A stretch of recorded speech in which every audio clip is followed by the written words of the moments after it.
How's it going, guys? Welcome to episode 2 of our beginner's guide to dropshipping. Today, having a little look at purchase aid and purchase issues. So purchase issues come about when you have negative profit. I'll explain all these later. Maybe an issue with the customer's address. Basically, it's the system saying we can't place this order for a certain reason. It provides you with the reason and then lets you sort it out manually. So it's just here in the alert section. In total we have 2, but we're going to be focusing on just one today. So if I open up this 2 purchases here we go. So it's this one here. It's this Ethernet switch hub. It basically it says cannot save address. Basically that means there's an issue with the address. So what we will do, we'll select the item here. We're going to have a look at the address, and it seems, I'm going to have to blur it out here, but it seems that the postcode isn't fully there. There's a little bit missing with the postcode. So I'm going to go on Google Maps, sort that out, find the right address, and get back to you when I'm done with that.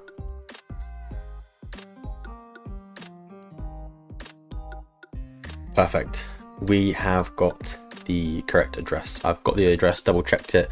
Makes perfect sense, so I'm happy with it personally. So what are we going to do? This is purchase aid. I'm going to show you now. So we go to my accounts up at the top here, and then what we need to do is we need to access the Amazon account because we need to make a purchase here. So we click on our Amazon account, and this will boot up what we call safe access. So this is basically giving you remote access into the Sale Freaks system, basically, so you can make the purchase yourself. Okay.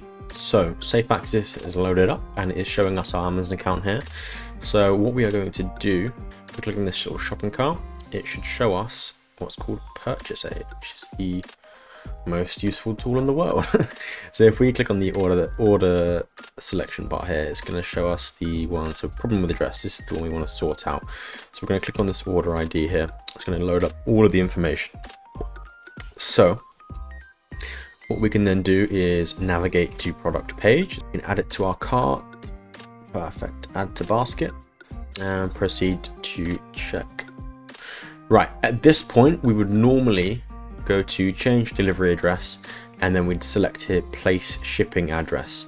That's if the address that the user put into the eBay store is correct. If it's not, then either you're gonna have to contact the buyer or figure out the address, in this case like I did. But yeah, what we're going to do in this case is manually enter it. So back in a second once that's all done. Right, we have our address in now, and we are going to buy now. We've got our payment method all in there. Should be arriving tomorrow, 26th of September, so that's super fast shipping. Lovely. And enter our price here, so $7.99 is product cost. Wonderful. So you can see on this sale we're getting 50p profit. Buy now. Wonderful. Perfect. As you can see, order has been placed. Oh, no, we do need the order ID. Good point. So just up here, there's the order ID. That's that number just after purchase ID. And let's get that copied. And then paste that in Amazon order ID. Wonderful. Hit submit. Are you sure? Yes, we certainly are. And what this does here, by hitting submit, here we go, it says done, is back over here in Sale Freaks, you can just see that purchase order disappeared. And if we then go and access that sale on Sale Freaks, it will show all the information that it's been ordered and that it's ready to go. So it updates super fast there. There you can see it's added the profit to our daily profit. Which one was it with this one? Let's have a look. Perfect. So start time, end time, override okay. All good to go. Wonderful. That is that purchase issue out of the way. Perfect. We've got that out of the way. Purchase issue is done. So now we're going to look at one of the most important parts of eBay dropshipping, which is product research. So finding the right products can be the difference between being successful or not. Pretty much that is literally it. The best-selling auto lister and the coupon hunter, they do find good products. But there are things you can do more bespoke to sort of time of year, things like that, especially as we're going into Q4 now, which can really accelerate your sales. So today we're going to have a look at that. Let's jump right in. So with Q4 coming up, we've got a few things sort of on the calendar which we need to be looking out for. So the big one, the big light at the end of the tunnel for all dropshippers and all e-commerce is Christmas, obviously.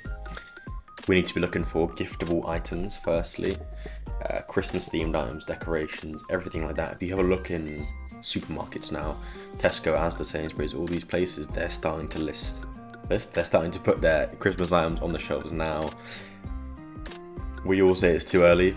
They do it for a reason, right? It sells. So always be looking at the supermarkets for what kind of items to be selling seasonally. It's really useful. Let's start with Halloween, right? So Halloween decorations, for example, these are all going to be selling really well. So what I like to do is I like to use Sale Freaks to help me filter these items out. So I have a Chrome extension up here called ASIN Fetcher.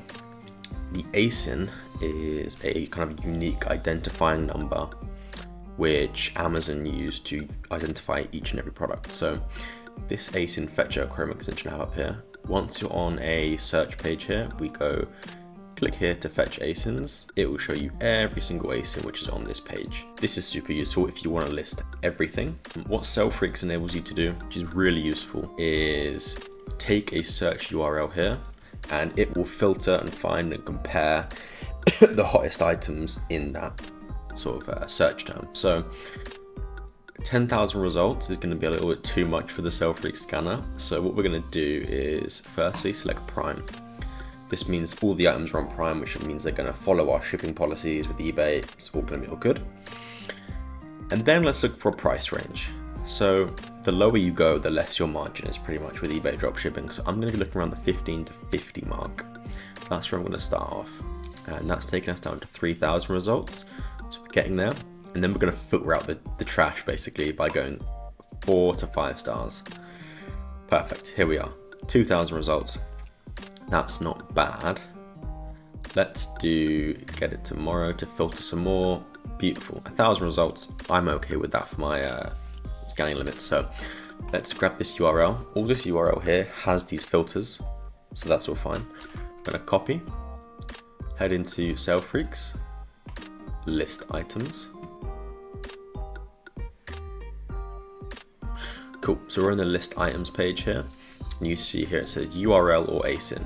So another option is you can use a Chrome extension like ASIN Fetcher, and then if you're on a page such as this, it will provide you with all the ASINs. You can copy those and chuck them straight in here. That works fine, right? Perfect.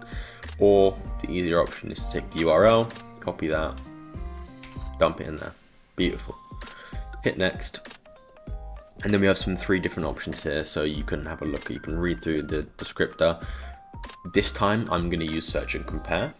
So this is going to rank the products from what it describes as cold, hot, warm, super hot, amazing, brilliant. I don't know what words it uses, but it basically finds and filters the products which are most likely to sell well.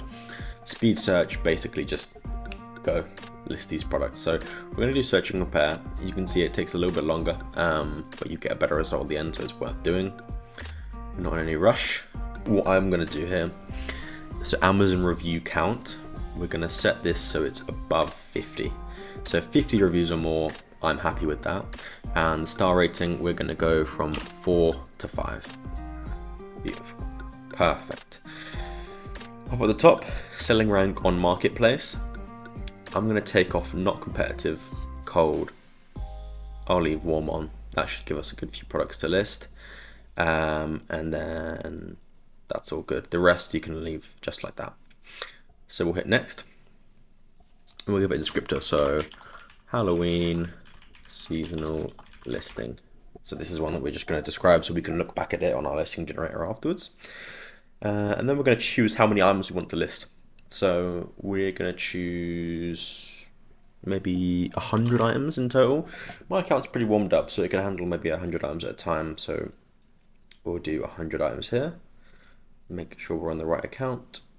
Perfect, perfect, perfect. And just like that, we have the name here, Halloween seasonal listing, the time which we created it, and then it's going to go through and scan all those products and list them on our store.